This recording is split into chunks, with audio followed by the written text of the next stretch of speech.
السلام علیکم ورحمۃ اللہ وبرکاتہ حامد و مصلیٰ و مسلم و بعد قال اللہ تعالی اعوذ باللہ من الشیطان الرجیم بسم اللہ الرحمن الرحیم فلولا اذ جاءهم بأسنا تضرعوا ولكن قست قلوبهم وزين لهم الشیطان ما كانوا يعملون رب اشرح لي صدري ويسر لي امري واحلل عقدة من لساني يفقهوا قولي رب زدني علما آمین۔ بزرگوں اور دوستو اسلامی بھائیو، آج جس عنوان پر ہم بات کرنا چاہتے ہیں وہ ہے اللہ کا عذاب کیوں آتا ہے۔ جی ہاں، اللہ کا عذاب کیوں آتا ہے؟ جب کوئی قوم اللہ کی نافرمانی کرنے لگتی ہے، اللہ کی نافرمانی میں حد سے آگے نکل جاتی ہے اور گناہوں میں ڈوب جاتی ہے، تو اللہ تبارک و تعالی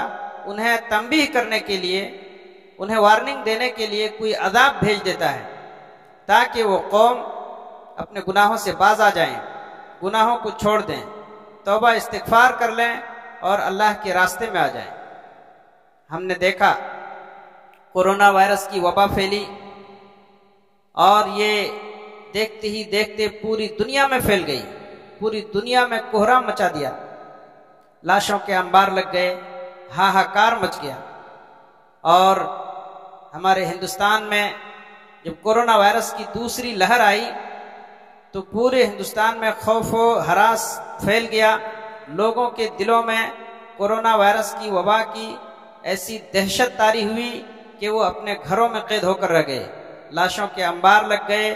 ہاہاکار مچ گیا، اور دیکھتے ہی دیکھتے ہمارے نگاہوں کے سامنے کتنے ہی جنازے اٹھ گئے، کتنے ہی لوگ ہماری نگاہوں کے سامنے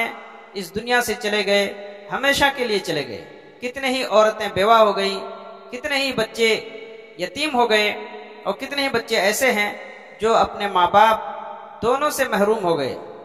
ماں باپ دونوں کا سایہ ان کے سر سے اٹھ گیا۔ تو بزرگوں اور دوستو اسلامی بھائیوں،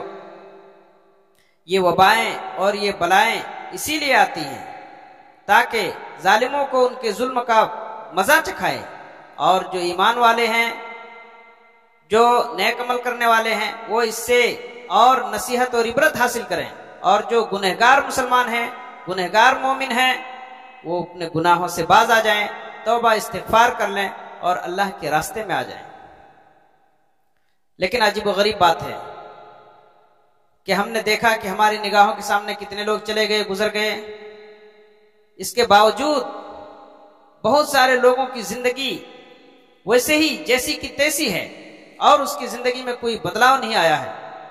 ان کی زندگی میں کوئی تبدیلی، کوئی چینجنگ نہیں آئی۔ اس کا مطلب یہ ہے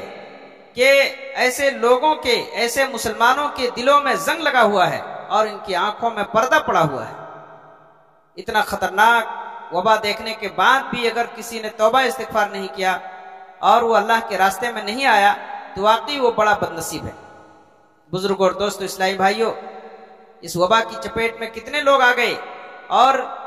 اس میں مبتلا ہو کر کے گزر گئے، انتقال کر گئے، اور ہم زندہ ہیں۔ تو اس کا مطلب یہ ہے کہ ہم زندہ ہیں اللہ کے فضل سے، ہم خود بخود زندہ نہیں ہیں، اللہ نے ہم کو بچایا، ہم کو موقع دیا ہے، ایک چانس دیا کہ ہم اللہ کے راستے میں لگ جائیں، اپنے گناہوں سے توبہ کر لیں، اور جو گزر گئے اللہ کے حکم سے گزر گئے، بے شک وہ اللہ کے حکم سے گزر گئے، وہ مرنا نہیں چاہتے تھے لیکن اللہ کے حکم سے ان کو مرنا پڑا، اور جو زندہ ہیں وہ اللہ کے حکم سے زندہ ہیں، اللہ نے ان کو ایک موقع دیا ہے۔ تو اس موقع کو غنیمت جاننا چاہیے اور اس سے فائدہ اٹھانا چاہیے، اللہ کے راستے میں ہمیں چلنا چاہیے اور گناہوں سے رک جانا چاہیے۔ بزرگوں اور دوستو اسلام بھائیو، اللہ تبارک و تعالی نے قرآن مجید میں ارشاد فرمایا فَلَوْلَا إِذْ جَاءَهُمْ بَأْسُنَا تَضَرَّعُوا وَلَكِنْ قَسَتْ قُلُوبُهُمْ وَزَيَّنَ لَهُمُ الشَّيْطَانُ مَا كَانُوا يَعْمَلُونَ۔ سورہ انعام آیت نمبر 42۔ اللہ سبحانہ و تعالی نے ارشاد فرمایا ایسا کیوں نہیں ہوتا ہے کہ جب ان کے اوپر ہمارا عذاب آتا ہے تو وہ اللہ کے سامنے روتے نہیں ہیں اور گڑگڑاتے نہیں ہیں؟ ایسا کیوں نہیں ہوتا ہے کہ جب عذاب آئے تو وہ لوگ اللہ کے سامنے روئیں اور گڑگڑائیں اور اپنے گناہوں سے معافی مانگ لیں؟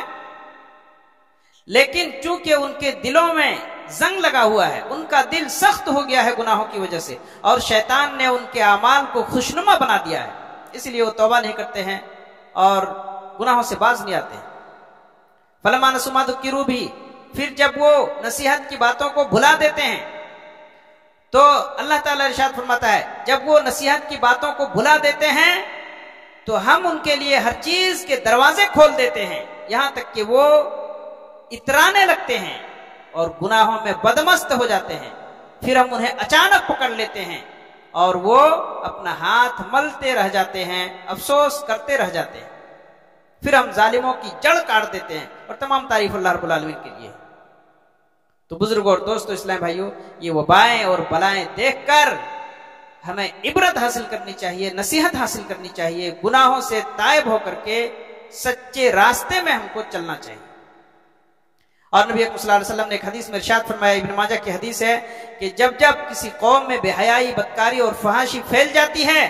تو اللہ تبارک و تعالیٰ اس قوم میں ایسی بیماری اور طاعون کی بیماری اور ایسی بیماری بھیج دیتا ہے جو پچھلی قوموں میں نہ ہوتی تھی۔ پچھلی قوموں میں وہ بیماریاں نہیں رہتی تھی، نئی نئی بیماریاں اللہ تعالیٰ ایسے لوگوں میں بھیج دیتا ہے جو بدکاری میں اور فحاشی میں مبتلا ہو جاتے ہیں۔ تو یہ وباؤں اور بلاؤں کو دیکھ کر ہم سب کو عبرت اور نصیحت حاصل کرنی چاہیے، اسی لیے اللہ تبارک و تعالیٰ یہ وبائیں اور بلائیں بھیجتا ہے تاکہ لوگ اپنے گناہوں سے توبہ کر لیں اور سیدھے راستے پر آ جائیں۔ اللہ تبارک و تعالیٰ سے دعا ہے کہ اللہ تبارک و تعالیٰ ہم سب کو ایمان پر قائم رکھے، نیک عمل کی توفیق عطا فرمائے، ہمیں عبرت اور نصیحت حاصل کرنے کی توفیق عطا فرمائے، اللہ ہمیں گناہوں سے توبہ کرنے کی توفیق عطا فرمائے، اللہ ہم سب کا ایمان پر خاتمہ فرمائے، اور جو بیمار ہیں اللہ ان کو شفا عطا فرما دے، جو لوگ گزر گئے اللہ ان سب کی مغفرت فرما دے، آمین۔ وآخر دعوانا الحمدللہ رب العالمین۔